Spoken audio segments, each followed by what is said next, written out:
Assalamualaikum warahmatullahi wabarakatuh. Perkenalkan, saya Nazwa Amrotul Afiyah, NIM akhir 240. Jadi di sini saya akan menjelaskan mengenai soal UAS, web mata kuliah web programming.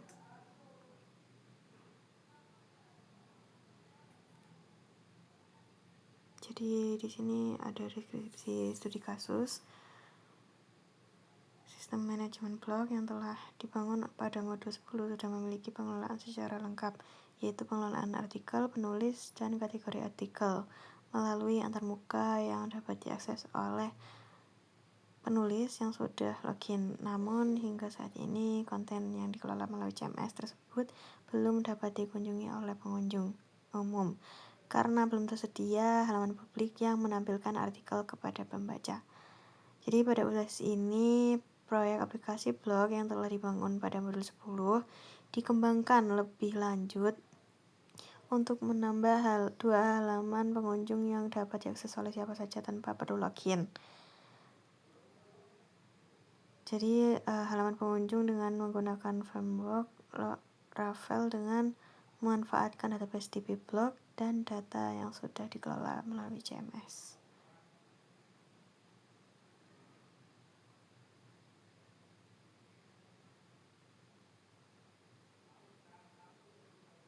Ya, pada halaman pertama adalah halaman utama, lalu halaman kedua itu detail artikel.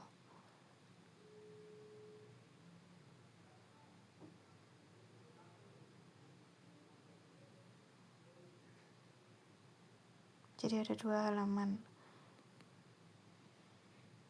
Yang pertama hanya bisa dikunjungi oleh penulis dan bisa login. Yang kedua untuk pembaca, pengunjung.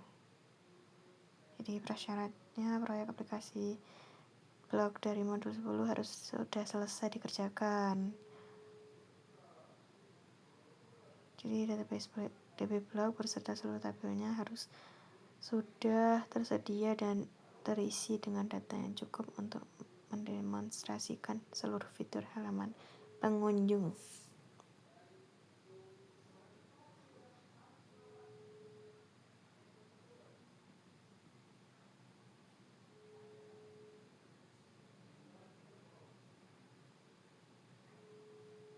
Jadi ini database-nya yang digunakan adalah DB blog dengan struktur tabel yang sama dengan modul 10 dan soal UTS.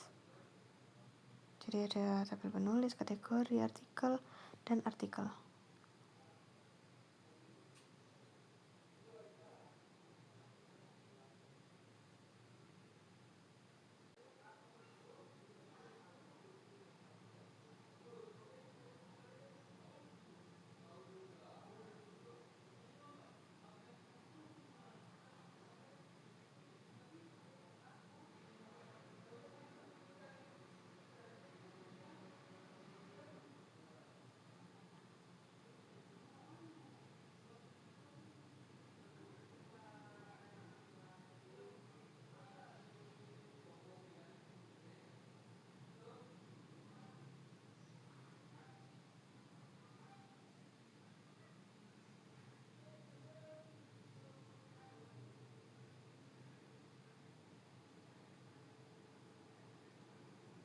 Jadi kita move aja ke halaman blog CMS-nya. Kita coba keluar dulu, lalu kita masukkan admin, username kita yang sudah terdaftar, lalu kita masukkan passwordnya, lalu masuk. Nah, di sini kita sudah login sebagai admin penulis. Admin gitu. Di sini bisa menambah penulis. Jadi kita bisa mengeditnya. Seperti ini ada Nazwa Afiyah, username-nya Nazwa.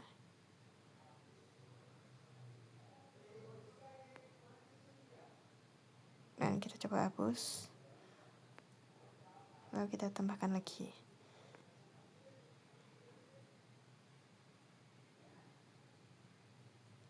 Najwa Afia.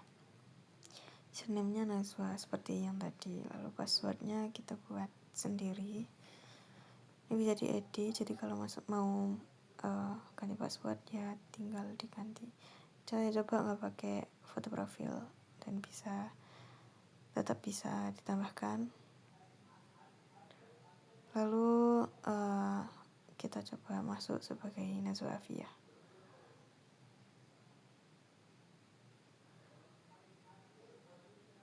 Masukkan tadi Najwa, username-nya dan password yang telah kita input tadi.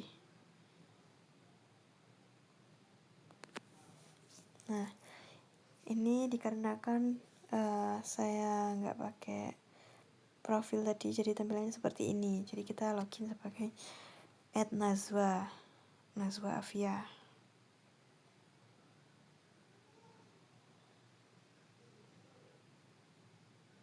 Nah, kita login sebagai Najwa Afia. Lalu ada kategori artikel. Ini ada 3 nama kategori. Jadi ada produktivitas dan karir, kesehatan, dan update sistem. Keterangannya kita bisa di strip aja.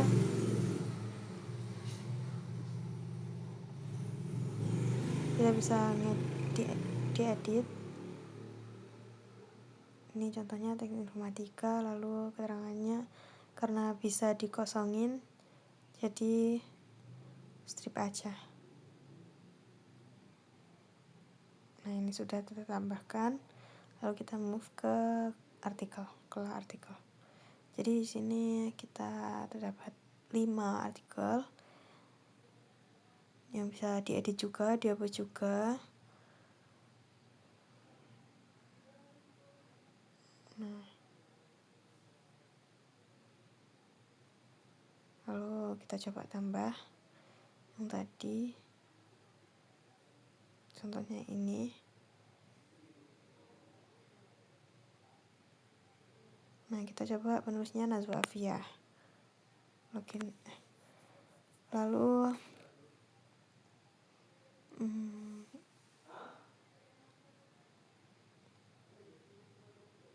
kita pilih kategori, yaitu teknik informatika yang telah kita buat tadi. Lalu artikelnya kita strip aja, karena ini nggak boleh kosong.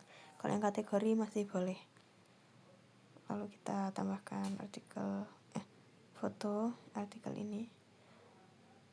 Sudah.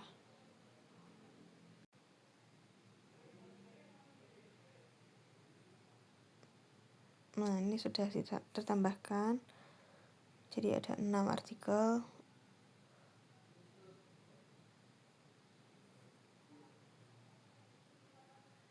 Lalu kita move ke halaman selanjutnya, yaitu halaman pengunjung.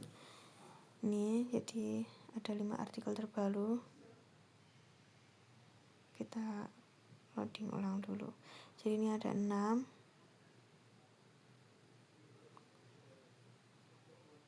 Ini yang saya tambahkan tadi. Nah, ini karena emang fotonya nggak saya ubah ke folder, jadi tidak ada pp-nya. Lalu ini kategori artikelnya ada 4. Dan ini sudah sesuai sama yang kita masukkan tadi. Kesehatannya ada 2, produktivitas dan karir 2, dan informatika 1, lalu update sistem juga 1. Nah, ini yang kita masukkan tadi.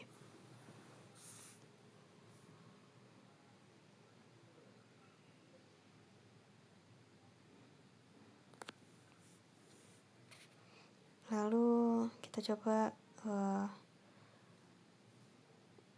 move ke yang isinya 2, yaitu kesehatan.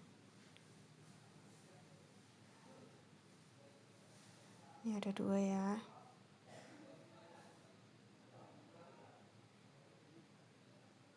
Nah, ini dia tampilannya. Dan pada tampilan kalau kategori artikel yang 2 kesehatan itu terdapat artikel terkait. Jadi kalau ada dua, ada artikel terkaitnya, ada muncul artikel lain, artikel yang berkategori sama seperti ini, yang produktivitas. Ada juga, mau kita coba lihatkan ke sekilas ke VS Code-nya. Jadi seperti ini kurang lebih.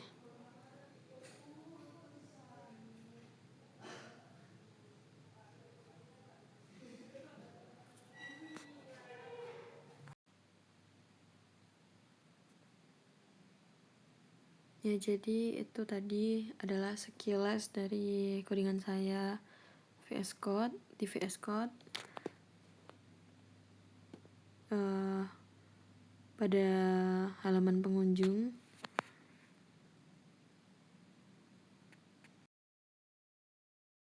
Jadi kurang lebih seperti itu penjelasan dari saya mengenai UAS Web Programming. Sekian dari saya. Mohon maaf apabila ada salah kata. Terima kasih. Wassalamualaikum warahmatullahi wabarakatuh.